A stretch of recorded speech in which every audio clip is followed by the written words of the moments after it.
لبيك اللهم لبيك لبيك لا شريك لك لبيك إن الحمد والنعمة لك والملك لا شريك لك. لبيك اللهم لبيك لبيك لا شريك لك لبيك لبيك.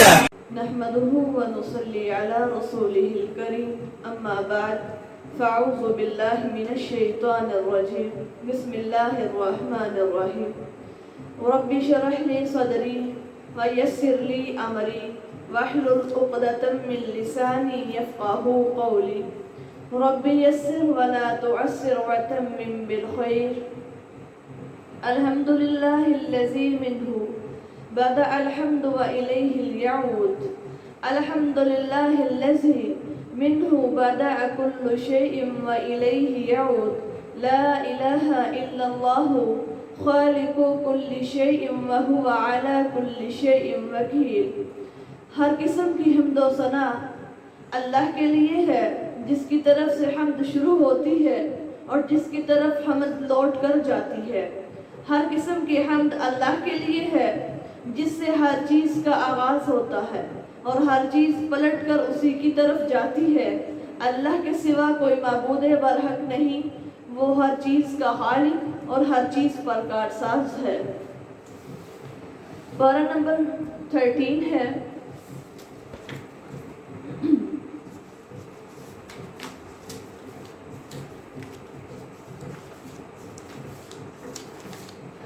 وَمَا أُبَرِّئُ نَفْسِي إِنَّ النَّفْسَ لَأَمَّارَةٌ بِالسُّوءِ إِلَّا مَا رَحِمَ رَبِّي إِنَّ رَبِّي غَفُورٌ رَحِيمٌ.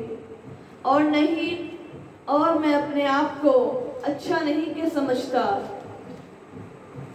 کیونکہ نفس تو برائی کی ہی ترغیب دیتا ہے، مگر یہ کہ ایسا نفس ہو جس پر میرا رب مہربان ہو. بے شک میرا رب بخشنے والا مہربان ہے. پارہ نمبر 12 میں ہم نے سورۃ یوسف کا تذکرہ شروع ہوا ہے. ابھی وہ حضرت یوسف علیہ السلام کہہ رہے ہیں کہ اللہ، نفس تو انسان کو ہر وقت برائی کا ہی حکم کرتا رہتا ہے، مگر جس پر تو مہربان ہو جائے وہ نفس شیطان کے پھندے سے جو ہے بچ جاتا ہے. حضرت یوسف علیہ السلام قید کے اندر ہے، جیل کے اندر ہے اور اللہ کے ساتھ اپنے رابطے اور اپنے کنٹیکٹ کو جوڑے ہوئے ہیں. مسند احمد، مسلم اور ابو داؤد میں زینب بنت ابی سلمہ رضی اللہ تعالی عنہ جس سے روایت ہے، کہتی ہے کہ میرا نام پہلے برا تھا. ہم نے پڑھا نا وما ابرئ، اس سے کہتی ہے کہ میرا نام پہلے برا تھا جس کے معنی نیک پارسا کے ہیں. آپ صلی اللہ علیہ وسلم نے میرا نام بدل کر زینب رکھا اور فرمایا کہ انسان کی پارسائی کا حال اللہ ہی کو خوب معلوم ہے. کسی کو اس قسم کا دعوی پارسائی زیبا نہیں. گناہوں کے للچانے والے نفس کو نفس امارہ کہتے ہیں. وہ نفس جو ہمیں گناہوں پر آمادہ کرے، یعنی کبھی کبھار دل کرتا ہے کہ ہم یہ گناہ کر جائیں، وہ گناہ کر جائیں، اس نفس کو نفس امارہ کہتے ہیں. پھر انسان گناہ کرنے کے بعد اپنے آپ کو ملامت کرتا ہے. ہوتا ہے نا ایسا، اکثر گناہ ہو جائے ہمیں خود کو فیل ہونا شروع ہو جاتا ہے جیسے ہم نے کوئی گناہ کر لیا ہے. تو اللہ کا قرآن کہتا ہے وہ نفس لوامہ ہے، جو انسان کو گناہ کرنے کے بعد اس کو ملامت کرے، وہ نفس لوامہ ہے. اور پھر وہ انسان جو گناہوں سے بچنے کے لیے اللہ سے توبہ کر لے، پھر اللہ ذوالجلال اس کو نفس مطمئنہ عطا فرما دیتے ہیں. نفس کی 3 قسمیں ہیں، نفس امارہ، نفس لوامہ اور نفس مطمئنہ. وقال الملک اتونی، اور بادشاہ نے کہا کہ اس کو میرے پاس لاؤ، میں اسے اپنا ہاتھ مشیر بناؤں گا. پھر جب اس نے اس سے گفتگو کی تو کہا آپ آج سے ہمارے بڑے معزز اور معتمد ہیں. یوسف نے کہا کہ آپ مجھے ملکی خزانوں پر مقرر کر دیجئے، کیونکہ میں نہایت اچھا محافظ ہوں اور اس کام سے پورا واقف ہوں. اب یہاں پر یوسف علیہ السلام نے بادشاہ سے کہا ہے بادشاہ سلامت، آپ ایک کام کیجئے اگر آپ چاہتے ہیں کہ آپ کا جو ملکی خزانہ ہے وہ بچا رہے، جو 7 سال آپ پر قحط سالی کے آئیں گے پیچھے جو انہوں نے تعبیر کی، اور آپ ایسا کریں کہ مجھے ملکی خزانوں پر خزانشی بنا دیجئے، میں بہت احسن طریقے سے گلے کو پورا کروں گا۔ قال اجعلنی، آگے کہا وَكَذَلِكَ مَكَّنَّا لِيُوسُفَ فِي الْأَرْضِ، اور اسی طرح ہم نے یوسف کے پاؤں مصر کی سرزمین میں جمائے کہ اس میں جہاں چاہے رہے، ہم جس پر چاہتے ہیں اپنی رحمت نازل کر دیتے ہیں، اور ہم نیکوکاروں کا اجر ضائع نہیں کرتے۔ یوسف علیہ السلام نے اتنا صبر کیا کہ اللہ نے آ کر مصر کے بادشاہت عطا فرما دی۔ وَلَأَجْرُ الْآخِرَةِ، اور آخرت کا اجر ان لوگوں کے لیے ہے جو ایمان لے آئے اور پرہیزگار رہے ہیں، اس سے بھی کہیں اچھا ہے۔ یعنی دنیا میں تو جو اجر ملا صبر کا، لیکن آخرت میں اجر دنیا سے بہت گنا آگے ہے۔ جاء اخوۃ یوسف، اور یوسف کے بھائی آئے اور اس کے پاس حاضر ہوئے، آپ نے انہیں پہچان لیا مگر وہ نہ پہچان سکے۔ یعنی یوسف علیہ السلام نے اپنے بھائیوں کو پہچان لیا جب وہ غلہ لینے کے لیے آئے قحط سالی کے سبب، بھائیوں نے نہیں پہچانا کہ یہ وہی یوسف ہے جس کو ہم کنویں میں پھینک کے آئے تھے۔ بھائی آئے اور آپ کے پاس حاضر ہوئے، آپ نے انہیں پہچان لیا مگر وہ نہ پہچان سکے۔ جب یوسف انہیں ساز و سامان کے ساتھ تیار کر چکا تو ان سے کہا تم اپنے باپ کے پاس سے ستیلے بھائی کو بھی میرے ساتھ لانا۔ پہلے ساری ان سے پوچھ گاچھ کر لی، ہر قسم کی ان سے ڈیٹیل پوچھ لی، پھر کہا جو تمہارا ستیلا بھائی ہے جب آؤ گے تو اس کو بھی ساتھ لے کر کے آنا، کہ میں ماپ میں پوری دیتا ہوں اور وہ مہمان نواز بھی ہوں۔ فَإِن لَمْ تَعْتُونِي بِهِ، اگر تم اسے میرے پاس نہ لائے تو تمہیں میرے ہاتھ سے غلہ نہیں ملے گا اور نہ تم میرے قریب آنا۔